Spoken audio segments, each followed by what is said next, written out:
Hazvina kumira zvakanaka chikwata cheWar Veterans League chasangana naPresident Idi Mnangagwa. Zvabuda musarudzo zvanga zvitaurwa ipapo. Ndatoona kuti vanhu vari kuda kudhonzera General Chiwenga kuti vasafe vakapinda kuzoita president weZimbabwe. Ndokuri kutoenda nyaya ende ndo situation ichaitika. Pamberi papapa tichadzidza zvakawanda. So panapa nyaya yapo iri kunzi the War Veterans League has met President Mnangagwa for the first time since its establishment 2 years ago. The meeting at ZANU-PF headquarters in Harare comes amid ongoing power struggles over succession between Mnangagwa and his deputy Constantino Chiwenga. The war veterans, once an affiliate of the party, are now fully pledged wing of ZANU-PF. ZANU-PF Secretary of War Veteran Comrade Douglas Mahia told reporters this is the first ever since the formation of the league in 2022.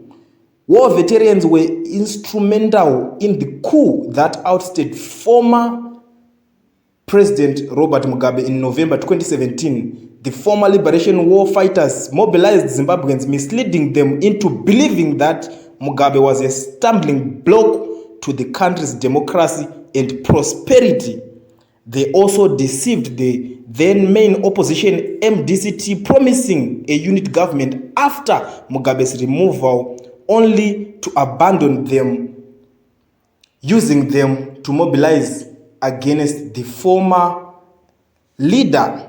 Nyaya yanga iripo manje ndeyekuti pari kutonzi imi maZimbabweans makatongobhilivhiswa, ndo nyaya dzimwe dziri kubuda mabudiro adziri kuita imbozi iri kubuda nekuzimu aika iri kunzi imimi vanhu manje makangobhilivhiswa unzi Mugabe ndo rari dombo raita zisa vanhu kupfura, a stumbling block, chinji nechakabloka ndo rari gomo raita zisa vanhu kuenda kudemokrasi nezvimwe uchinzi neutsinya nechichi, hanzi ndo zvinhu zvamakabhilivhiswa, hanzi ndobva kwaenda kunobhilivhiswa futi yanga iri main opposition yatsvangirai kunzi aiwa chiuyai titise tobva hurumende yekumubatanidzwa, chiuyai titese mobilize vanhu titese kuti kuu ibudirire, because kuti kuu yaya haingobudiririka. Nyika dzakawanda dzakatomboitry ikafeila, munozviziva imi. Unongokomba state house yaine masoja chete mambanza right mureva panduki makutoenda makutotongwa neimwe nyaya yenyu treason chinchichi, nyaya dzakawanda makungobatanidzirwa, but Zimbabwe yakabudirira cause maZimbabweans acho vanga vakazadza mastreets. Ndo nyaya iri kuitika panapa, but nyaya iri kupo manje ndeyekuti kuzopindawo kwemumwe uyu manje mukomana uyu pari kunzi poitwa siko, because nyaya iri kupo ndekudai so handiti vari kunzi vadaro vawirirana kuti takunobvisa Mugabe vese, ndobva vatora Chiwenga vakamita vice wavo, vamita vice wavo Chiwenga. Nyaya yapo manje ndekudai so chakubhowa ndechekuti kune timu iri kuramba rakutomobiliza, riri kuimba richidedzera kuti 2030 idhi vanenge vachiripo, vakutanga vakuvharira Chiwenga panze.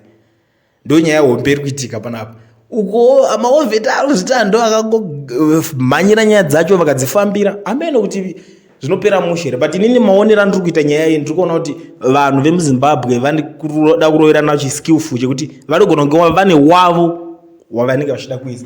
Zviro ndizviro vaibvunzwa mawar accreditations ake zvinzi akanoirovera kupi hondo chichichichi, akazobva nekuTanzania papa kutanga kubuda nyaya dzakawanda. But anyway, regedza timboona kuti zvinoperera papi. NekuZimbabwe ndoiziva